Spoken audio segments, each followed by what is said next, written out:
Hello friends, नमस्ते। एक बार फिर से आपका स्वागत है इस वीडियो में।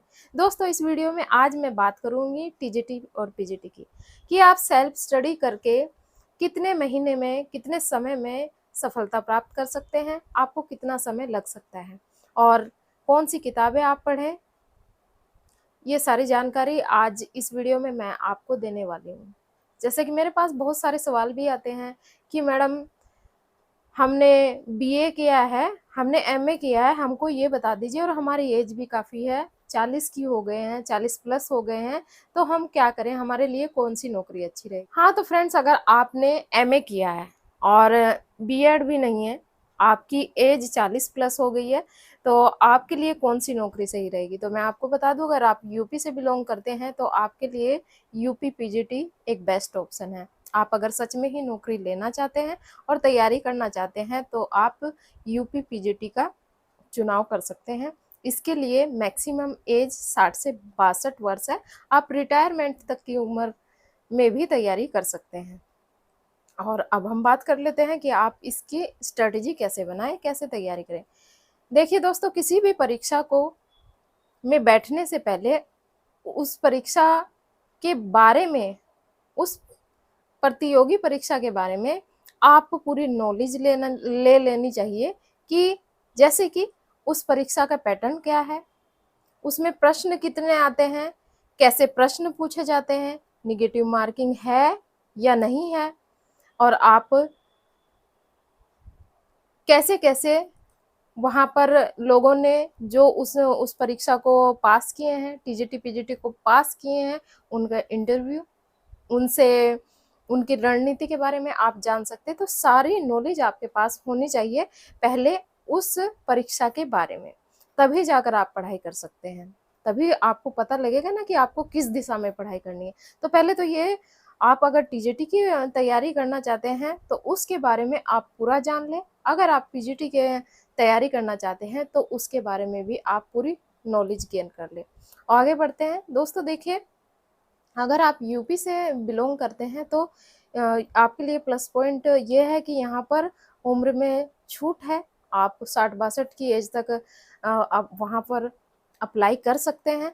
दूसरी बात यह है कि मैं आपको बता दूँ कितने कितने नंबर का क्वेश्चन पेपर होता है। तो टीजीटी और पीजीटी दोनों में 125 क्वेश्चन पूछे जाते हैं और टीजीटी 500 मार्क्स का होता है और पीजीटी 425 मार्क्स का होता है। ऐसे होता है, वो भी मिलाकर 500 ही, 50 उसमें, क्योंकि इंटरव्यू भी होता है तो 50 नंबर का इंटरव्यू और 25 नंबर का आपकी अगर कोई एक्स्ट्रा क्वालिफिकेशन है, जैसे आपने एमएड किया है, जैसे आपने पीएचडी या एमफिल वगैरह कुछ किया है, तो उसके आपको 25 नंबर एक्स्ट्रा मिलते हैं। अब बात करते हैं कि आपके पास बुक्स कौन कौन सी होनी चाहिए, आपको कौन सी किताबें पढ़नी है। तो देखिए फ्रेंड्स, सबसे पहले तो आपके पास कोई एक ऑथेंटिक बुक होनी चाहिए जिसमें कि क्वेश्चन आंसर भी दिए रहते हैं और साथ में डिटेल भी दी रहती है मेन पॉइंट्स में। तो वो किताब आपके पास होनी चाहिए। और वो बहुत सारी किताबें हैं, जैसे प्रतियोगिता साहित्य की बुक है, घटना चक्र की बुक है, किरण पब्लिकेशन है और यूथ पब्लिकेशन है। बहुत सारी बुक्स हैं ऐसी बाजार में जो कि आप लेकर आ सकते हैं।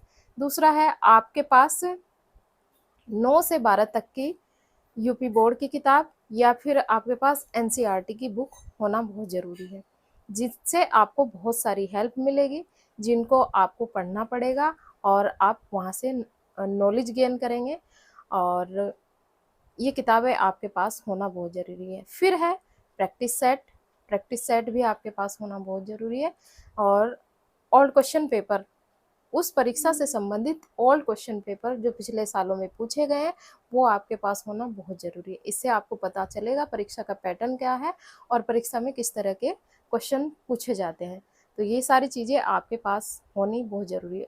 और तीसरी बात यह है कि अगर आप कोई ऑनलाइन कोर्स परचेज करना चाहते हैं, आप कर सकते हैं, अफोर्ड कर सकते हैं, तो आप ज़रूर लें, क्योंकि उससे भी आपके जो तैयारी होगी वो बहुत अच्छी होगी, बेस्ट होगी, क्योंकि वहाँ पर आपको चुन करके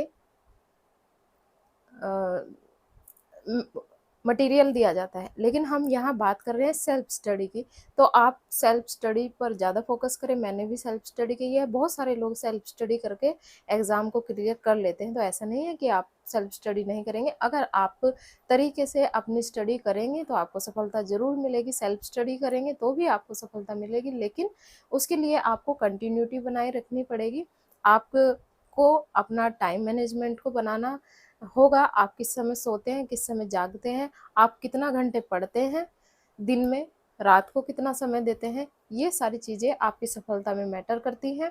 आपको अगर सच में ही सफल होना है और आपको सेल्फ स्टडी करके सफल होना है, तो इन चीज़ों को बहुत अच्छे तरीके से आपको करना होगा, जानना होगा, आपको समय देना होगा। अगर आप समय दे सकते हैं तभी आप इस परीक्षा में सफल हो सकते हैं।